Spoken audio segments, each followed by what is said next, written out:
Welcome back, boys and girls, to another episode of Kayfabe Comparisons. My name is Mr. Knowitall, Daniel John Schafer, and I am joined here once again by the rest of the Kayfabe crew. Introducing first, he is the king of the Kayfabe kickflip, Mr. Wex breakin Lawson. Wex, how you living today, bud? Hey, that's how I'm living, baby. Football's back. Oh, yeah, living pretty good, though. Pretty solid Thursday. Shitty traffic as usual because Nashville's got too many damn people. Y'all need to go back to wherever the fuck you came from. Except for my girlfriend. She's from California. She should stay. But everybody else, go home. It is actually, I feel like it's actually starting to happen, by the way. People are slowly actually moving out again, which is kind of great. Jesse, buddy, how you been, man? I know you're not the patron saint of the Rock Block anymore. We're going to have to come up with a new monarch for you. But how you doing, dude? Dude, doing great. I'm out. I'm one of them that has done moved away. I'm out here in War Trace, about an hour, 20 minutes-ish from Nashville proper, like right dead smack in between Murfreesboro and Shelbyville, real close to Tullahoma. Our friends out there at Gypsy Joe Arena and stuff. It's about 20 minutes from me now. So pretty cool, real serene. This is the first time recording from that location. Got our buddy's Preds memorabilia in the background. Figured it was fitting. So, yeah, man, I'm excited. I'm really stoked to get into the news and stuff. This is a big week. Yeah, I am super pumped about it, man. Lots of news, lots of notes, lots of haps going on. Last week's show, we did our best ever shoulda, coulda, wouldas. And I think we got some pretty nice lists back and forth. I was pretty happy with the show overall. Feels like we finally got the groove of the new format. I'm excited about it. How'd you feel about last week's show, Wex? Like I said, our YouTube views have been going up. I did slack on the TikTok last week because I had a lot going on personally. But on the YouTube there, our views are starting to staying steady. Like I said, the 100 views in like less than a week on the top 5 gimmicks. That was surprising, but we're still up there, and people are really enjoying the new format. My new family members that I just recently met have been listening to the podcast, and people seem to enjoy it. I have some siblings and cousins that I never knew that liked wrestling that I just met, so that's pretty cool. That's awesome. Love that. Love the expansion there. Jesse, how'd you feel about last week's episode?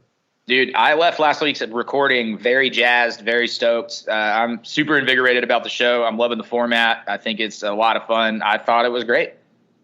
Yeah, it's great. It's great not to have any obligations and to just kind of like talk about wrestling the way we want to. It's really, really fun. And speaking of things going crazy right now, my goodness, what a wild week in the world of wrestling. Wex, man, just take the reins, baby. Give us the haps. You know what? Before we get into like the juicy stuff that everybody wants to talk about, let's talk about like the other shows. Yeah, like that's what I was going to kind of start off with. Like before the madness happened, we got 3 really good wrestling shows. We did, indeed. I didn't catch all of them. I caught all of All Out and most of the Clash at the Castle. But everything that I saw, I mean, there's nothing really that I had too many big gripes. A few matches here there had some missteps and some like little kerfuffles. But like overall, I thought all 3 shows were pretty good. Yeah, I mean, I watched all 3 shows. I watched from beginning to end, and I enjoyed all of them differently. They were all 3 felt like very different products, and that's awesome. So yeah, I enjoyed them. Jesse, what do you think? Dude, I actually got the chance now that I'm out here to watch all 3 as well, which is a lot of fun. And I mean, All Out definitely, in terms of just a show front to back, takes the cake for me. The When Worlds Collide, I was pleasantly surprised by. I kind of expected to sort of have to make my way through that one, and I really enjoyed the whole thing. I thought they brought it in a much larger way. Mello and Ricochet, my God, that was a fantastic bout. Clash at the Castle also, I was not expecting to really like, but I had a really great time watching it. I thought it was great. Yeah, I did too, man. I mean, especially that Gunther Sheamus match. I think it's Sheamus' best match of all time. That was good. I think it's his best match he's ever had in his life, ever. It was very, very good. I mean, also the Riddle Rollins match was very, very good. The Reigns McIntyre match was very, very good. So disappointing, but good. Yes, agreed. Yeah, I mean the same thing with Worlds Collide. I didn't really have a whole lot of. I'll say that like their social media team did a really good job this week specifically. It was like they cut in all of the old guys returning and like all those ads like wait what, and then when I found out it was happening, I was like all right cool, well and I found out that they kind of.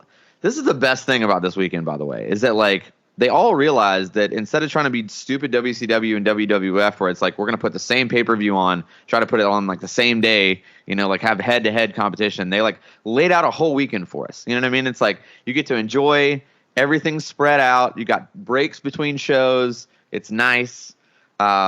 Yeah, man, I love both of the WWE shows. I have a lot more faith in NXT now. It's almost like they get a massive influx of talent with the UK kind of blending in for a while. So yeah, man, I'm really pumped about it. And then we can let's talk about All Out though. Let's get into that. Wex, what do you think? I mean, I thought the show itself was great. Disappointing on some of the finishes because just because I want this wrestler to win rather than the other one.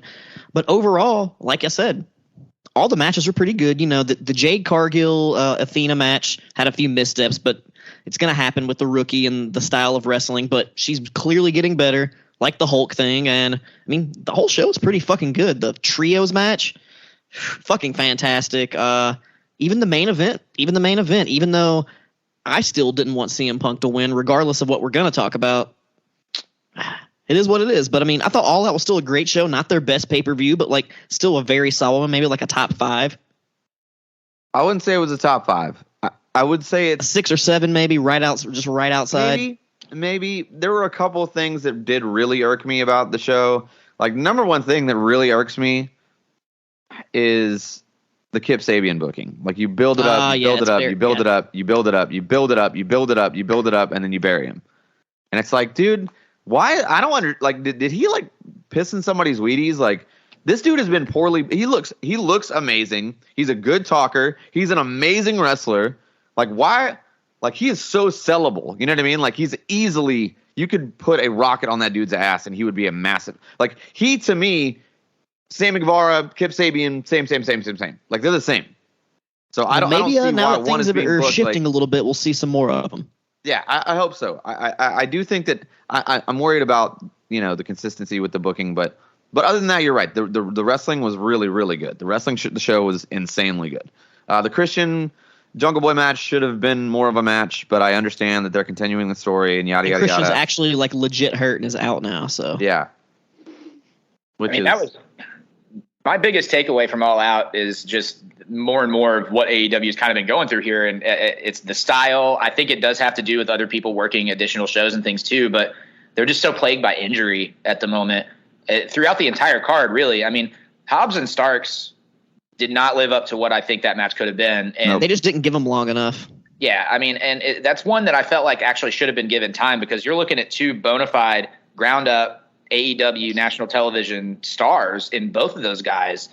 And instead we're giving the majority of the TV time to things like, look, I thought Darby killed it, but that match didn't need the time that it got. And I thought that it was very odd the way that Miro was used throughout it. The pairing in and of itself was a little weird. The match was still good, but it was very strange. And to me, I'm like, you could have shaved a couple minutes off giving it to Starks and Hobbs. The Christian Jungle Boy thing is just kind of a tragedy because I feel like bell to bell that actually could have been an absolute banger. Maybe not a show stealer, but a fucking banger. Yeah. At least Luchasaurus and Jungle Boy will be good, and it'll be a banger in ring regardless because they're both fantastic. For sure. So we do get that at least as a consolation prize. It just sucks because I think we all like the story though. We all like their storyline going in, and it just sucks that it's not really a payoff in the ring. So that not to anybody's fault, but that is shit happens sometimes. WCW though, like it just like those. No, it's not anybody's fault. It's like no one's fault. But that's very rare that happens in WWE. It's very rare. It's also kind of unfortunate that Malachi Black's last act in possibly professional wrestling, but definitely in AEW, is to get Miz spit in his face, and then he's gone. Like, that's, But I think he was going, you know how wrestlers do when they know they're going to be leaving for a while, they want to go out on their back. You know how they say. No, for sure. It's just, I don't know. I felt like that could have been cooler, but no pun intended, because apparently his back is like literally fucked up. So yeah. Oh no, I didn't know that. He has he's been dealing with serious injury and like some personal shit. So they granted him his release so we can take some time off, and all of his indie bookings have been canceled and everything. Like he's legit just not wrestling. Yeah. Well, wish well to Tommy End. Hopefully he bounces back, and that's right. Even if he doesn't do wrestling, hopefully he just has a successful and happy life. Yep, absolutely. All for it. All right, so again, you guys want to go ahead and get into the real fucking dirt? Let's get into it. So, do you want me to just lay out the walk us through what happened, so we can kind of get into this? Narrate it. What? You go ahead and narrate it. Just walk out explain the situation. All right, we're gonna go ahead and start this off. So, CM Punk post All Out after his big match had a press conference. You know, they always do the big press conferences, and for some reason he just singled out, which we know, this reporter who was friends with Colt Cabana, who works for one of the fucking dirt sheets. He saw him, he recognized him, and then just kind of went on this rant, this tirade about Colt Cabana and how he thinks that Adam Page and the Young Bucks like leaked the story and just started talking mad shit about AEW time, by the way, not his time, on AEW time. That's an AEW media scrum.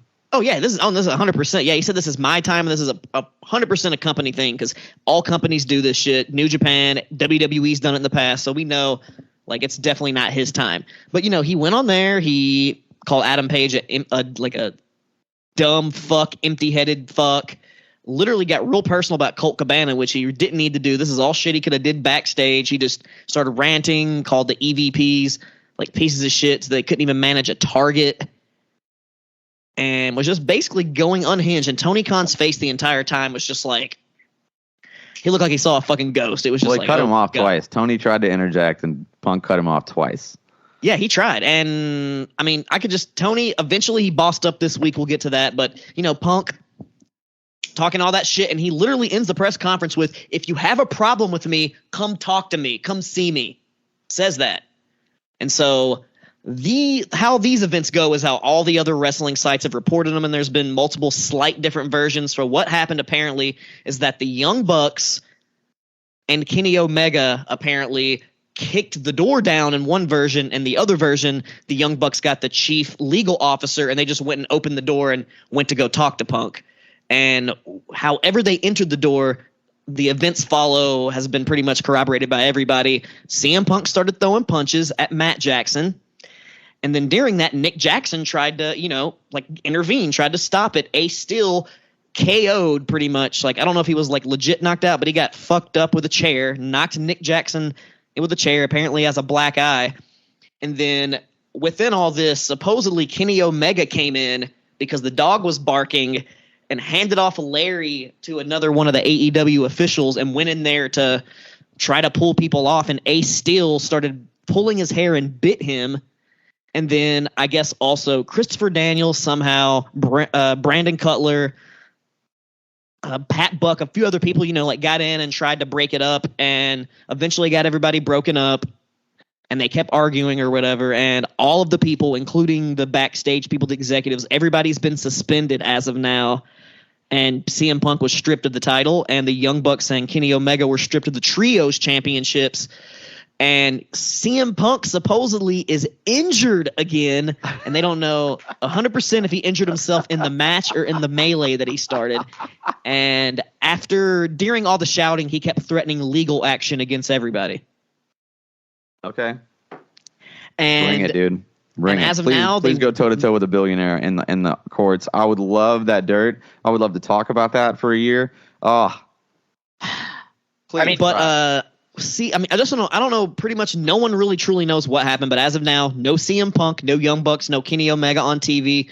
None of those other people were there. They've all been suspended. And Tony Khan just announced that he stripped him of the titles and there's going to be new champions. But he didn't really address what happened. So as of now, all we know is pretty much all the bullshit that we've heard from everybody. And I'm just going to go ahead and say it here. CM Punk is just a bitter, biggity bitch. I'm just saying it here.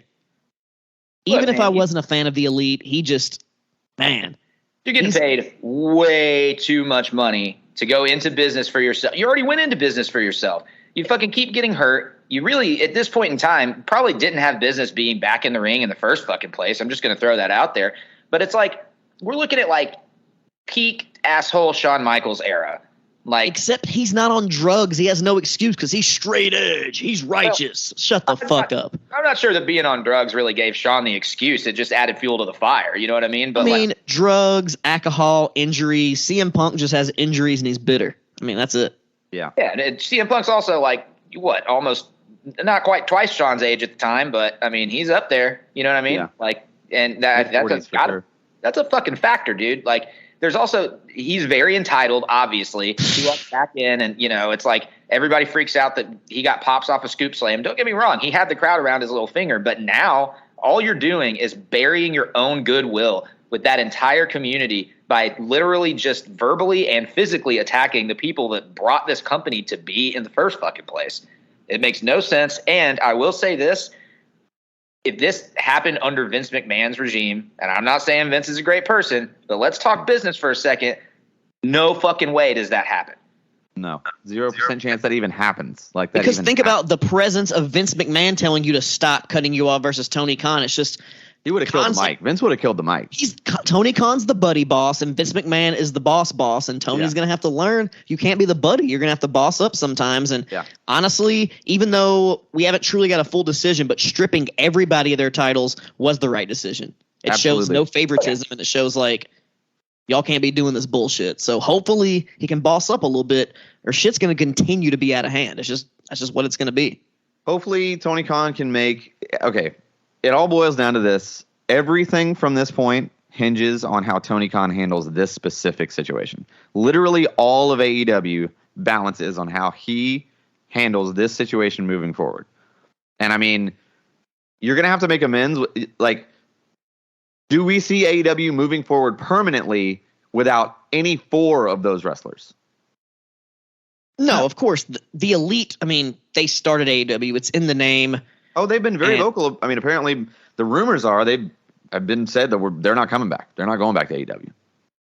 Well, if they're not going back to AEW, whichever company they decide to go back to, which would be New Japan, it's not going to be Ring of Honor because Tony owns it. But if they go back to New Japan, I mean, I love all the other wrestlers in AEW. I will continue to watch AEW. You know where the Elite. They're going to the WWE Elite. Wherever they go, I'm a fan of the Elite. The Elite, everybody that's in the Elite, pretty much. Kenny Omega, the Young Bucks, the main guys. Those people got me back into wrestling. Like, got me really back into it. Like watching it heavy back in 2014, which coincidentally, like I said, the Trios champions. Now the new ones, Death Triangle, also same time period. NXT, Lucha Underground, like these are all era wrestlers I like. These are the people who I follow. So if AEW doesn't bring them back, like I'll still watch it, but I'm not going to be as invested. Just like WWE, like I watch it a lot, but there's not anybody that I really just love or that's booked right in WWE. So if they decide to take the Elite out of all Elite wrestling, I'm still going to follow them and I'm going to watch them wherever they go. Yeah, I mean, I think if he's smart, he keeps everybody under contract until the fruition of their contract. I mean, I don't think he lets anybody out, and not in that circle. Like, he doesn't let anybody out. Like, I mean, hopefully, I think it makes the most sense to rid yourself of Ace Steel. CM Punk literally never wrestles again, period, ever, anywhere. He's done. And honestly, for his ego, his last match, he won the AEW title against Jon Moxley in Chicago. It's a perfect ending for an egomaniac like him. It makes sense. He said what he wanted. He was true to himself. And his diehard fans will respect him forever for just walking away. It's a very Bret Hart moment. Yes. And I think that very much like Tony Khan is leaving money on the table if there is not a Jim Ross interview and he says, Punk screwed Punk. I have no sympathy whatsoever for CM Punk. If he doesn't do that, God damn it, that would be so good. Jesus fuck. I would pop hard for that. I think there's money to be left on the table there. And honestly, too, like, even if it turns him into terrible Tony Khan and he becomes a heel on camera, I'm fine with that. Totally. They're already booing him a little bit, so lean into it. Dude, I mean, why not? What do you have to lose at this point? When he announced that fucking qualifier tournament or whatever, or the what do they call it? The Grand Slam tournament or whatever the fuck? The Tournament of Champions. The whole damn crowd immediately turned on it. I mean, the smart money would have been to just be like, it's Dynamite, Fatal 4-Way tonight against Jericho, Danielson, Moxley, MJF. Throw as much stars as you can, crown a new champion, move on. That's the best way to do it. But, I mean, tournaments, again. I'm not upset with the Tournament of Champions. It's cool. Yeah. I'm a big fan of a wrestling tournament. It's always cool. King of the Ring, G1. I love me some tournaments. But they just did one for Moxley. They just did one. Like, it just happened. Like, I like that idea, though. Like, it just gives everybody, like, it gives new people an opportunity. Yeah, but I mean, but not really. I mean, it's the same fucking group of dudes. You know what I mean? The same guys. Yeah, And that's kind of what I'm saying. Like, hey, Hangman, we Mox, got to see Bryan Danielson Jericho, versus that's fucking a hell of a main Hangman event. Adam Give him an Page hour. 3 for no reason, and it was a fucking banger. True. It was, dude, and I'll say that Dynamite this week, without having the Elite, without having CM Punk, and not mentioning that, they put on a really fucking good show. Well, They put on a great show. Another thing that we have yet to talk about, which is super sad, is how they have been booking MJF, and how amazing. Like that's a big reason why I'm the most pissed at the CM Punk situation. Oh yeah, like you have just ruined undermined that fucking return. Possibly, and like I'll also say this: I was 1,000% right. Mr. Knowitall was right again. I never once wavered. I said from the beginning, there's 0% chance this is a work. It's 100% a work. There's no way this is a shoot. It's 100% a work. And I was correct in all of it. The network never said anything about not wanting MJF on their television, clearly. None of that ever happened. It was all a work. I don't think anyone thought it was a shoot. I never thought it was a fucking shoot. You know what I mean? It was certain people speculating. Amazing, but dude, I loved MJF this week. He teased the face turn and then ripped off the Josh Allen jersey, who he hopefully throw some touchdowns at Diggs tonight, give me some fantasy points. But, he had him in his palm of his hand. He turned on. It was great. MJF, I think he will be the guy moving forward for AEW. Yes, 1,000%. I mean, no matter how this ends, this tournament ends, that champion, it should almost be the same night. Like, give me an amazing match between Jericho and Danielson or something. And he comes out and cashes in the chip after the match, like Edge style. Yeah, straight up. That'd be so good for his the heel move. Like yes, yeah. Or and he has his boys, the Morrissey, the whole clique beat him down, and he doesn't have to do anything. So apparently, the way that's being explained is that he's just hired them. Like he's not with them. That's not his faction. Oh, Stokely, because he has a relationship with Stokely Hathaway from the past. He just hired him. Yes. Okay. Just paid him a bunch of money. That was. Hey, that's always going to be in his back pocket, though. He's always going to have that Stoke. So maybe he hires them. Much better than being in the faction, though. He doesn't need it. He could be. It would actually drag him down. I think. Yeah. He could hire Pinnacle guys. He could hire anything. Yeah. Well, Pinnacle's all babyface now, except for him and Spears. But Spears is pretty much exactly, and Spears could be the guy, because what has Spears done since then? Coached. Exactly. Trained. So Spears he's been waiting for that MJF return to get him some shit. It's true. That's true. Yeah, but I mean, I don't think that there's money in pushing Spears to do anything. I mean, you can let him get run over or what the fuck ever. Like, no money, but good filler to add. He's to he's the good, little henchman guy filler. to like take some pins, eat some chair shots, give some chair shots, of course. But he's a good heat guy. Yeah. Yeah, certainly not a marquee. I agree. He's definitely not going to move the needle, quote unquote. That's a term everybody likes to use now.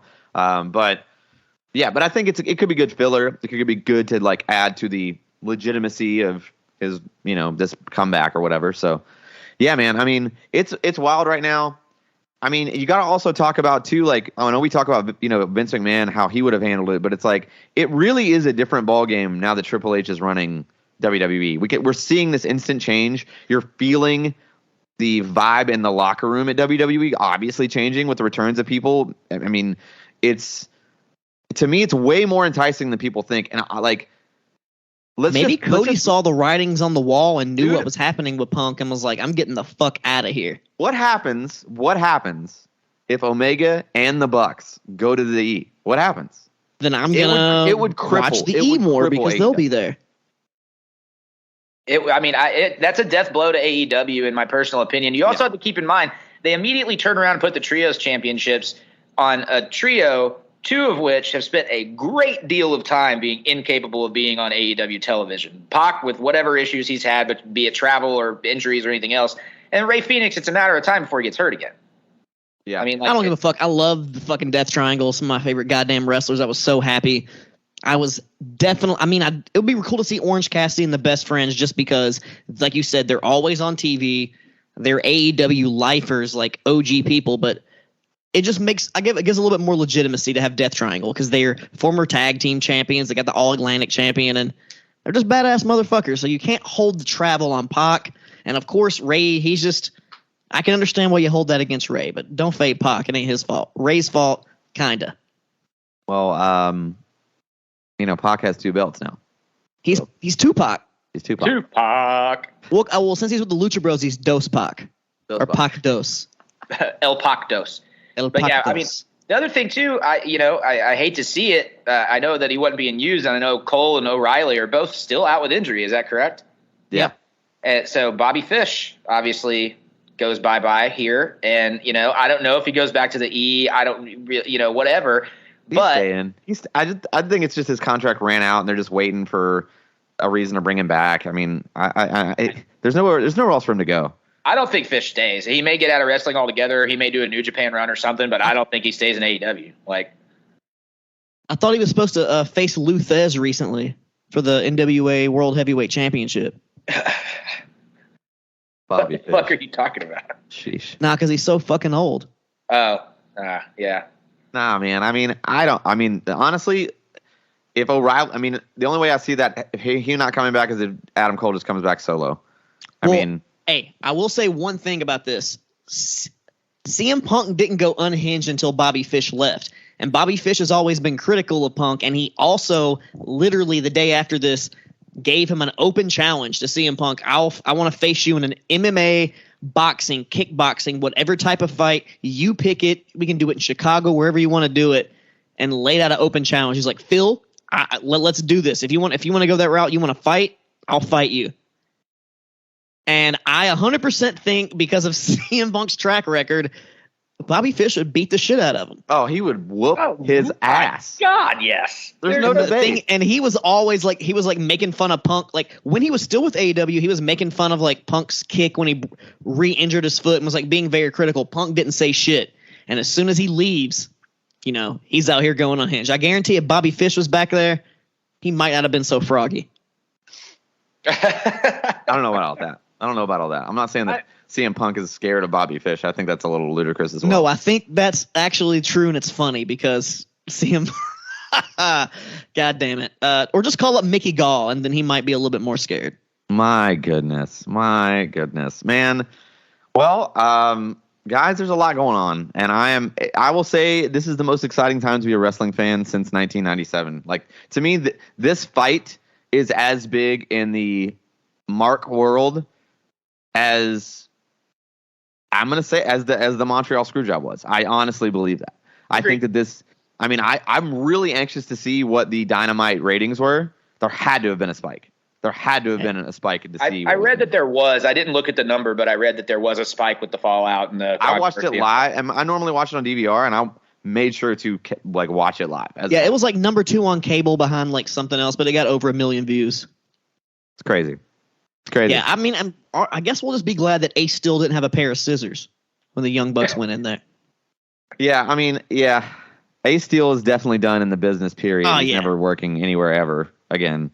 All I just want to say is that CM Punk literally said, if you got a problem with me, come see me. And then people came to see him, and then I guess he didn't think they were going to actually come see him. Like, he's ridiculous. The one who threw the punches, apparently. So. Exactly. He's just whatever,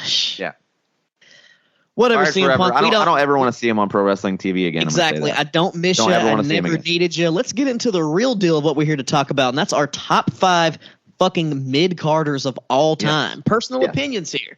Not who is the greatest, just who we think are the best 5. Opinions. But I do believe that, okay, to me, let's qualify what a mid-carder is now that we got some time, okay? What a mid-carder to me is a person that never really aspired to go beyond where they were, but was very good in their spot, has memorable spots. I'm not talking about job guys. I'm talking about mid-carders here. And people think that that's like a bad thing. Like I'm disparaging them or like insulting them, but like there's a massive place for like mid-card stories. It's very important. They play. Some of these people are. You can be a Hall of Famer and be a permanent mid-carder. Like it's a very important role in the show. Whether it be a comic relief thing or whether it be just a workhorse thing and maybe you didn't quite have the charisma, or maybe you have a ton of charisma and it's just a gaga match and your match quality was kind of terrible or whatever. But you knew where your ceiling was with these guys but they delivered every single time in that mid role, like in a TV title, US title, and a intercontinental title, and in that kind of world. So that's our criteria for the top 5. Are we all on the same page on that? Or tag title. Yeah. Or that's tag still pretty title. mid card. That's fair too. Yes, that's fair too as well. Are we all on the same page here? Oh yeah. I mean, I will say the aspiration thing I can't really say, because I do think that a lot of guys still had the aspiration to become main eventers. Don't get me wrong. Yeah. Sure. But then found their niche and then like stayed in it. You know what I'm saying? Like weren't in the back bitching about how they weren't getting a push. That kind of thing. So I do they happen to get. And some mid carders get some main event pushes here or there, but overall they're still known as mid carders.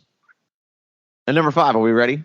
I'm ready. All right, my number 5 best mid carder of all time is Goldust. Now that might be a little different because like I know he's aspired to be a champion, but I feel like he played that middle role really, really well. And I feel like every time he says it's like you want to be the world champion. It's like I don't ever really feel like there was a point in the peak Goldust era specifically, and I specifically using Goldust and not necessarily Dustin Rhodes.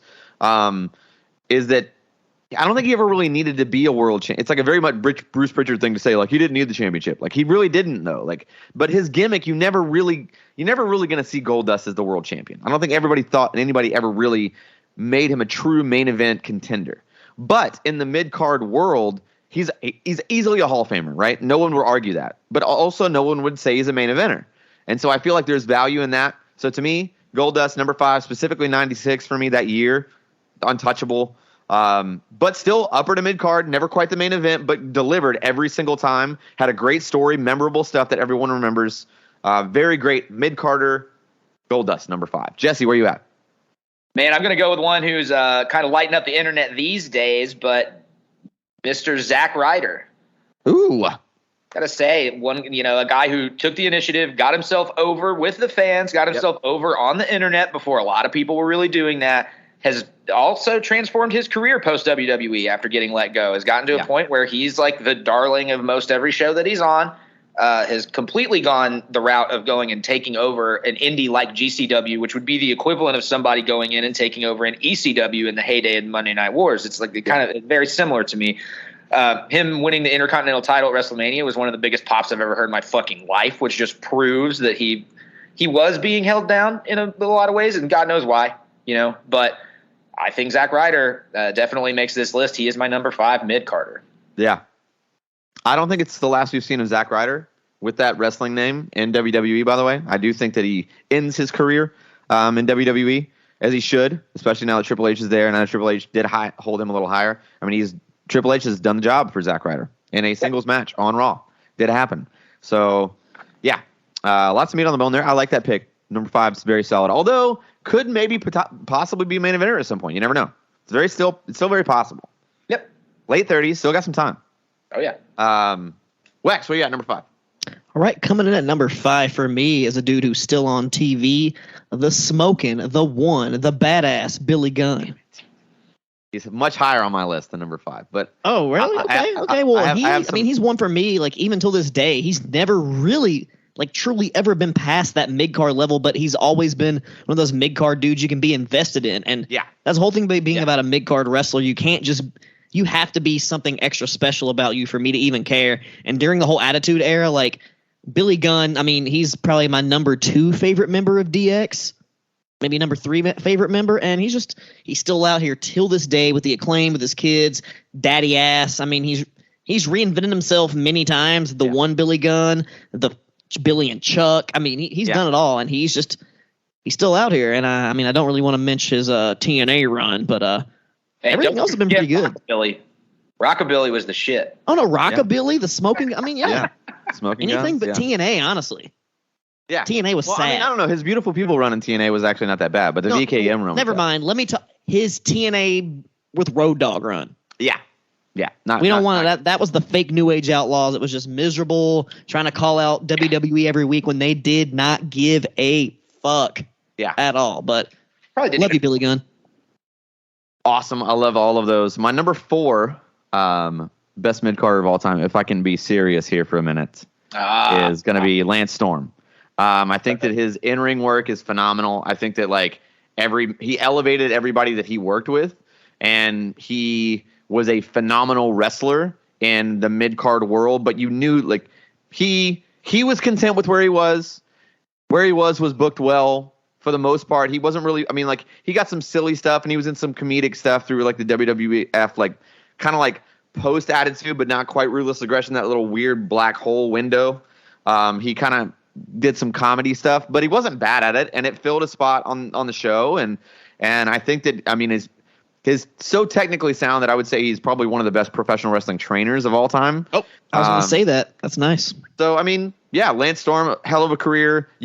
I knew if it was a mid-card match with him, it wasn't going to be a popcorn match. I was going to want to watch it, but I wasn't necessarily invested in the story that he was having. So it's a very different vibe than I had from Goldust. You know what I mean? It's completely opposite things. He's filling in a different role. I knew the match was going to be good belt to belt, period. If Lance Storm was out in the ring, it was going to be good.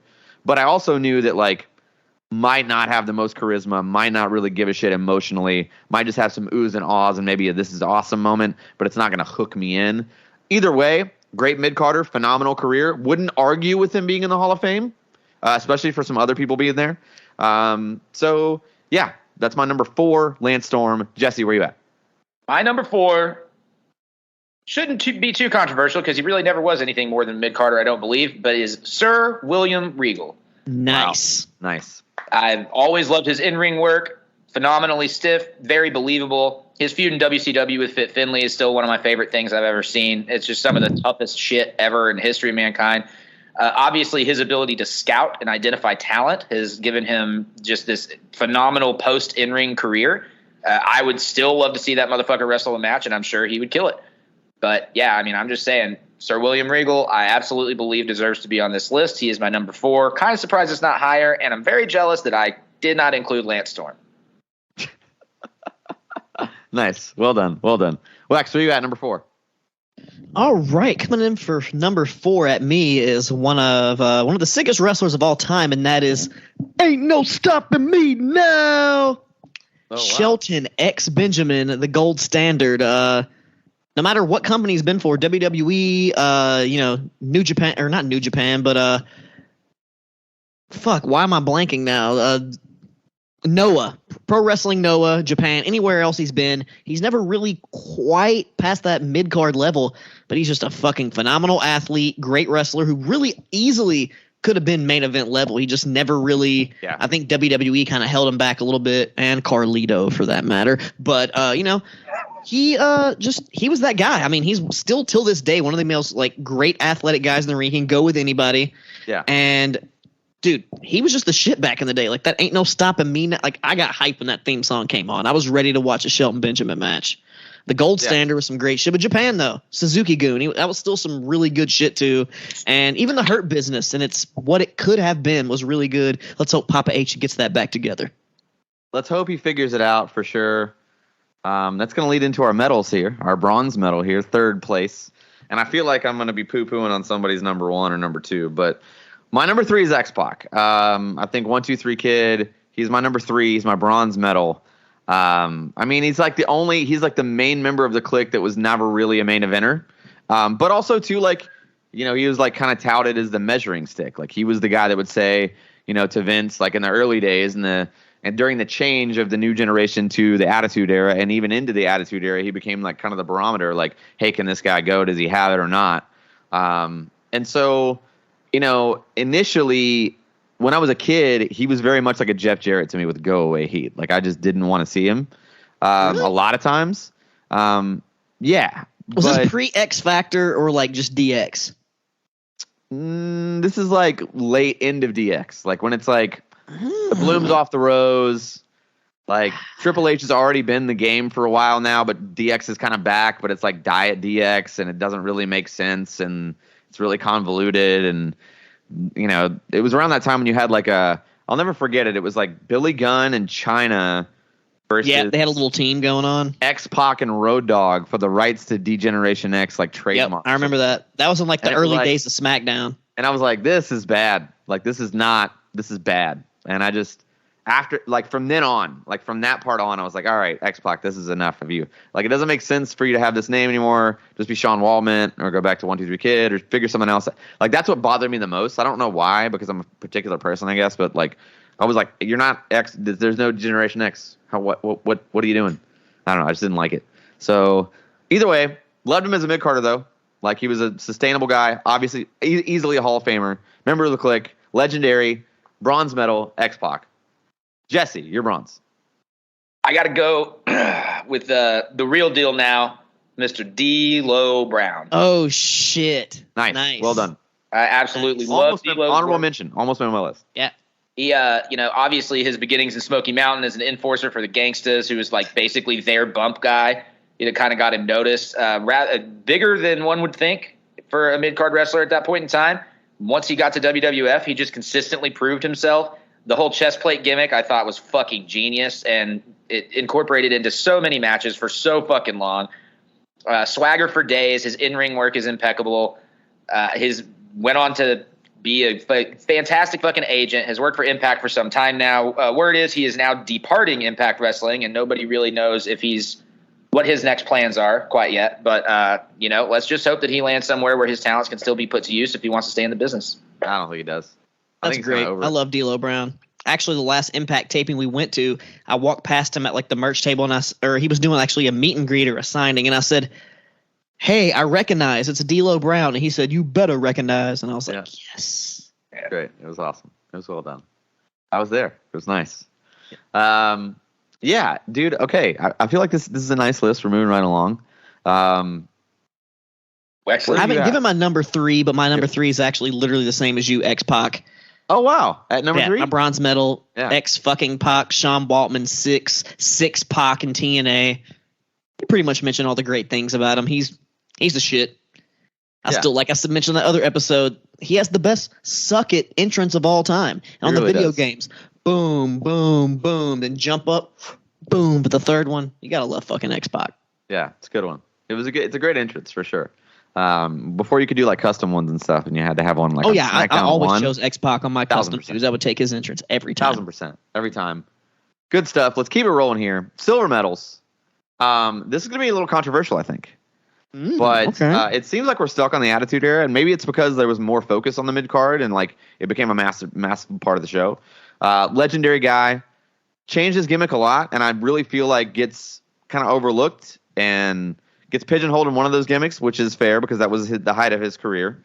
But Val Venus is my number 2. I think Sean Morley is an underrated professional wrestler. Like, you can go back and watch those Val Venus matches, and he's a good wrestler. Like, really good. Like, really great punches. His splash was, like, amazing for his size. Like, I mean, that whole big ending, like, it worked. Like, it was a really good finish.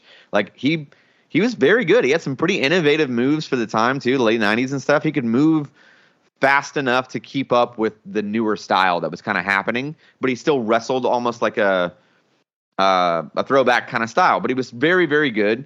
And I thought that, I mean, Sean Morley too. I mean, when he had that like kind of corporate office like VIP or VP thing, like I thought that was a very good role for him. I thought that like the right to censor people, and people shit on that all the time, but like he got a lot of heat. People hated it. It's really memorable. Great. And his matches, like his actual matches, were very good. No one ever thought the porn star was going to be the world, heavyweight champion. That was never going to happen. But it was amazing. His brief TNA run where he came back as a porn star producer because he retired, and he was like a director or a producer. Yeah, that was good too. But yeah, Val Venus, Sean Morley, my number 2, my silver medal. Jesse, where you at? Silver medal has to go to none other than the Enforcer, AA, Mr. Arn. Wow. The thing is, for being such a legend in the business, I don't think that you can really argue that he ever ascended past the mid card in the way that he was booked. It's not to say that he didn't have some main event shots. It's not to say he wasn't in some main event angles. And it's not to say that he isn't an absolute bona fide legend in the business, because, of course, all of those things are true. As a tag team champion, helped reinvent the game entirely. As a television champion, gave that belt fucking meaning and went. Best television champion of all time. 100%. And I mean, you could go literally every week, make everybody look like $1 million. Dude had it for days. And with the aspiration thing, I do think Double A is one of those guys that was the exception. He got into it. He knew what his role was. He knew what he was there to do, and that's what he wanted to do. And he did it consistently for years and years and years. I think Arn Anderson is a very solid, deserving silver medal on this list. Love it. It's a great spot. Well, actually, where are you at, silver medal? All right. Coming in at silver for me, kind of some of the things that you mentioned, Jesse. Even though he is a legend in his own right, had a few main event angles here or there, but he's overall, I would say, known as a mid-carder, and that is Matthew Hardy. I think he is. I mean, he elevated the Cruiserweight Championship, the U.S. Championship at a time when, you know, it was a common thing. They were trying to build those back up because those were a new thing that were brought over from WCW, and he really filled in those roles. And his only world title runs have been for TNA and WWECW, which, as we know, I mean, I guess so. He was a world champion, but he's overall been a tag team guy, a mid-card guy, and he always has a great – he's one of those guys who reinvents himself consistently, whether it be with the Hardy Boys, Matt version 1, Broken Matt Hardy, just his whole – even his big money Matt Hardy. I mean, he has so many great gimmicks, and whenever he's not on drugs, he's just a genius. And I love how wild some of his shit gets, and – he's just one of those people, just like you said, in the 90s and the Attitude Era. It's good to have those mid-card character wrestlers that they don't necessarily need to be the champion for you to care about them. It's like you're invested in them as the character and all the wild shit they do. And Matt Hardy, I think, is a well-deserved silver medal for my second place on here. Love it. I love it. Makes perfect sense. Let's go ahead and get to number one, the gold medal. I haven't said it yet, and so I feel like it's kind of obvious as to who my first one is. And it's not because he's no longer with us. It's just because I don't think anybody ever thought he was going to be the champion. I know he wrestled for the title a couple times, but I mean, it's got to be Owen Hart, man. Owen Hart's number one greatest mid-card guy of all time. Like, there's no, in my opinion, there's he is the gold standard. Like, he is the guy. I mean, because sometimes it was just comedy. Sometimes it was an intense storyline. Sometimes it was tag team. Sometimes very versatile. Yeah, very versatile. The wrestling was always good, though. Like, literally always. The wrestling was always good. Consistency in the ring, captivating. Like, he wasn't the best promo, but like, he was unique. And like, Owen Hart has a specific promo that is missed in the business. Yeah, he's greatest of all time. I mean, he's as far as that mid-level or upper mid-level, and again, that's not a slight, dude. That's like a very valuable role, and like, no doubt, like we said, on the potential people, he was my somebody's number one, right? Yeah, exactly. Yeah, if he didn't die, I'll put him on both lists, and I don't even care. You have to be mad. That upper echelon, but dude, he's definitely. I can't be mad at you for that one. That's a good one. No, can't be mad at all. Owen Hart, number one, best mid-carder of all time. No disrespect. Also, we're not mid-card is not a bad term here. We're not doing that. Jesse, where are you at number one overall? So I struggled with this one.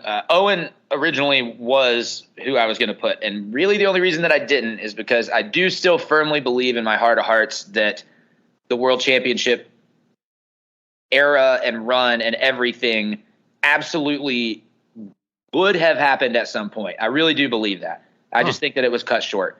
But for that reason, my number one defaulted to who I think is looked at as one of the best workers of all time, hands down. Definitely in WWE and WCW, never once like a main event person. That's Mr. Perfect Kurt Hennig. Yeah, I called it. Yeah. I was mouthing it. I knew it. I knew where you were going. I mean, you're talking about a guy that, was widely revered in the locker room. Obviously, Captain River, just like Owen, except Kurt's were maybe a little bit more devious at times. Bullish. Let's just be honest. Let's just be real. But you got to, you look at his body of work. It's hard, at least until he left the WWF the first time. It's really difficult to find a bad Kurt Hennig match. And there were some like later days at WCW where he's phoning it in a little bit, but he still had personality for fucking days. And the minute he walked out, people were paying attention to him. Dumb shit like smacking the gum, just the fucking look on his face, just everything about that guy oozed a fantastic professional wrestler, and he held up the backbone of any card he was on. So my number one gold medal, top mid-carder of all time, Mr. Perfect, Kurt Hennig. I like it. Not mad at it. It makes perfect sense. Man, I'm loving this list because all three of our gold medals are completely different. And I had Arn, and I also had Mr. Perfect, very close on my list. But my number one mid-carder of all time is Jake the Snake Roberts. I almost did. And well done. I mean, like also just true. Like you said, Bruce Pritchard talks about somebody who didn't need the belt, and that's a prime example. Like his fucking character work, like his in-ring ability. Like his in-ring, he wasn't like a goddamn like you said, like a Dean Malenko, somebody who's like a worker, but he was still very solid in the ring in his psychology and his promos and everything. Like, dude, his feud with Macho Man, where the fucking snake bites Macho, like so good. It is so good. Like the kids crying, like just so possibly the best blindfold match of all time too. Definitely, blindfold matches are terrible. Definitely the best blindfold match of all time. Yeah, just he had it, and if it wasn't for his own woes that got in his way, which if we really think about it, it's not really his fault. Lots of trauma in his life, but man, and watching the Jake the Snake comeback documentary with DDP, that was fantastic. Yeah, and he's someone who just like you said, I don't think he didn't have the ability to be a main eventer. Like he easily could have did it with his fucking character, but he didn't need that. He's one of those guys that keeps you invested in the middle of the card because just like I've said before, like in the Attitude Era, you were wanting to watch the show from top to bottom because even the lower to mid card guys still got you invested, still had that character, and he's one of those guys who, without yelling and screaming and like everyone did in his era, he could cut a fucking good promo and really get you hooked in. I love it, man. I love it. Owen Hart, Mr. Perfect, Jake the Snake Roberts, sitting atop the greatest mid-card guys of all time. And I feel like not mad at any of those. Great picks, great lists overall. I'm super excited about it. Now we get into some games. The games part of the episode. It's all about the game. Mr. Knowitall, Daniel John Schafer here. And this is what we're going to do. We're going to play the game Who Am I? And this is the NXT Championship Edition. Very hyped for NXT right now. Worlds Collide was awesome. Really hyped to see where they go with it. Really great. Really wish Tyler Bate would have gone over Braun Breaker, but that's neither here nor there. Let's get into it though. Okay, I'm gonna go ahead and you know what, Wex, give me your Who Am I? Give me your facts. Your three facts for your person. Who am I? NXT Champion Edition. I am the first person to win the belt outside of Full Sail University. Okay, you got two more facts. I am a wrestler whose NXT TakeOver debut was actually in a tag team match. And I am a wrestler who has been a part of multiple factions throughout my career.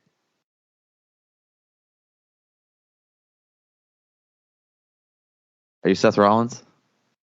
I am not Seth Rollins. That's one for you. Questions? Do I have family members in the business? I do not have family members in the business.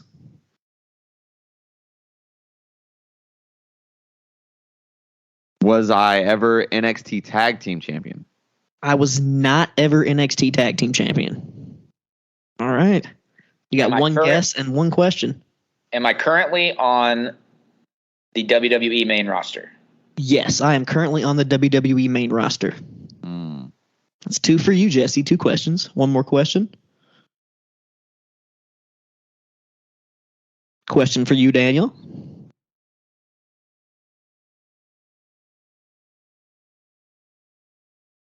Did I ever win tag team championship titles on the main roster? No, I have not won tag team championships on the main roster. So that's two questions down. So you both have one more question to go.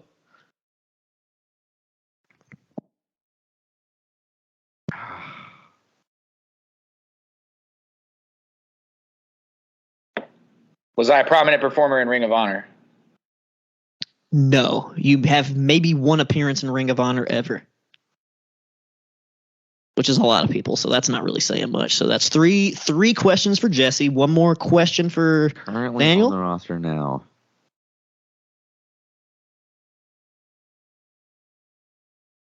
Am I Kevin Owens?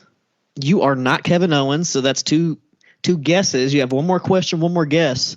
And Jesse hasn't taken any guesses yet. Am I Andrade Cien Almas? You are not, because you're not still on the main roster. So got yourself on that one. Yeah, whatever. Main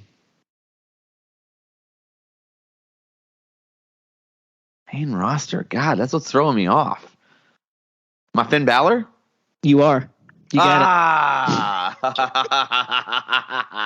He won the title actually in Japan, which was the first place out of Full Sail that anyone won the title.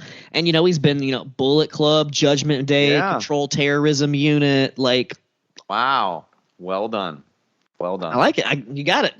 It was very tense and just suddenly my Finn Balor. Yeah, it was. I like that one though. Okay. You guys ready for mine? Yes. I am a 3-time Intercontinental Champion. I got Feud of the Year in 2010. And I was NXT Superstar of the Year in 2014. Who am I? Do I have family in the business? No. Okay. I know who it is now, but let's go ahead and take your guess, Jesse. Well, I haven't asked any questions yet there, Wex. What's I'm saying? Go ahead and ask your questions. I'm going to go ahead and wait and give you a chance. Am I Sami Zayn? Yes. Fuck! Well, that was incredible. That wasn't too hard. That was an incredible moment. Oh, that's awesome. Right. Yes. Wow. Great job. Jesse, you're up. It was going to be one of 2 wrestlers anyway, so it wouldn't have been that deep, but here we go. Between companies, I am an 11-time tag team champion in total. I am a 3-time world champion in total. I have the longest tag team championship reign in another company. Who am I? Am I currently on the WWE main roster? Yes.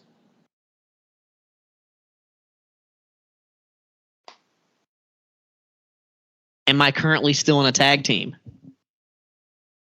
Not at the moment, no. Was I the TNA World Heavyweight Champion? Yes. Am I Bobby Roode? You are. It was also one of 3 people at that point, or 2 people. Damn, that's a good one. We all got them pretty fucking quickly, actually. We all got them very quickly. Okay, look, we got one more game left. It's not really a game. It's more just like a rapid fire. Would you rather, right? So we're still talking about starting companies here, but I also think that it's kind of fitting. I had already had this picked out before all the CM Punk stuff was going on anyway, but he's in the championship tournament. He was the first ever AEW champion. So my would you rather is Chris Jericho today. Ooh, okay. So would you rather have Chris Jericho or Drew McIntyre? Jericho. I'm going Jericho as well, but I thought it was topical. Mm-hmm. Staying on the same topic, again, starting a company.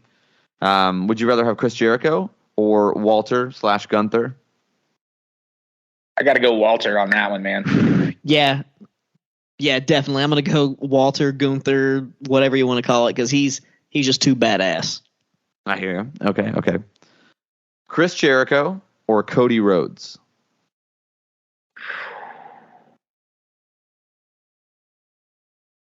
Jericho. I still probably got to go Jericho. I'm definitely going Cody. At that point in time, we're still talking about main value to an extent. If I'm starting a company, I want them extra dollars, you know? Yeah. No, I get Even that. if he's not like the main guy, just having Jericho there. Yeah, I get that. I'm not arguing with you, but I think I would still go. All right. All right. So, obviously on the other show, it's Roman Reigns or Chris Jericho. Jericho. Roman Reigns. Yeah, I think we're going Roman Reigns, actually. Yeah. He's got just enough more star power at this point. I can take him over Jericho. All right, last one. Chris Jericho or MJF? MJF. MJ fucking F. He's MJF. too good. He's too good. He's too fucking good. You're just talking longevity logical at that point, wrestling too. fan Yeah. has got to choose MJF. Even if you're like Jesse, Jericho's your dude, but you see the future. You see the writings on the wall. Yeah, absolutely. And even Jericho would tell you, pick him over me. Yes, and Jericho would also tell you to find the show at KayfabeCom on Instagram and Twitter, to find the show at KayfabeCom Pod on TikTok, Kayfabe Comparisons on Facebook and YouTube. You can always find your boy, Mr. Knowitall, Daniel John Schafer, at Daniel Daybreak, literally everywhere there's ever been like an at for anything, like LinkedIn, anywhere. If you want to Venmo me, it's at Daniel Daybreak, like anything. Daniel Daybreak, that's where you can find me. Jesse, where can folks find you, man? At Jesse Baker Nash on Twitter and Instagram, which is funny now because it's no longer Nashville, but who gives a fuck? And then just regular old Jesse Baker on Facebook. Nice. Wex, give him the script, baby. And as always, you can find your boy Wex at Wex Breaking the Lawson on all of your social media platforms. Officially on the Twitter now, it's at Wex Lawson. But you can pretty much find me everywhere. You need to get on down for that TikTok. I'm definitely going to get some more videos uploaded tomorrow. We're going to get down for this podcast. And I just want to say, Daniel, you're going down. Fantasy football week 1, me versus you. And Stephon Diggs is going to show out for me tonight, get me some touchdowns. I don't know if you have anybody playing tonight. I don't think I do. I'm looking at it now. No, I don't have anyone playing tonight. Nobody on the Rams, the Bills. But anyways, when it really comes down to it, fuck the Rams and the Bills. It's all about the fucking Tennessee Titans. You see the hat. You know what it's about. I know Daniel also likes the Titans, but when it comes down to it, he's a Patriots fan. Yeah, massive Patriots fan. Bro, it's football season, baby. It's football season. I mean, hey, we're repping, baby. We got I'm it. always repping. You see the Titans in the background. You see what it is. You know what the deal is. Listen, Titans we for didn't life, get the baby. Titans here until I was well into high school. Mafia okay? with the theme song for the fucking season for the Titans. Throwing it back with that Who Run It. Listen. I'm from here, but we didn't have them until I was in high school. I liked football before that, so like I didn't. I like the Titans. I don't have anything against them as long as they're I not in the was way. 6 years old.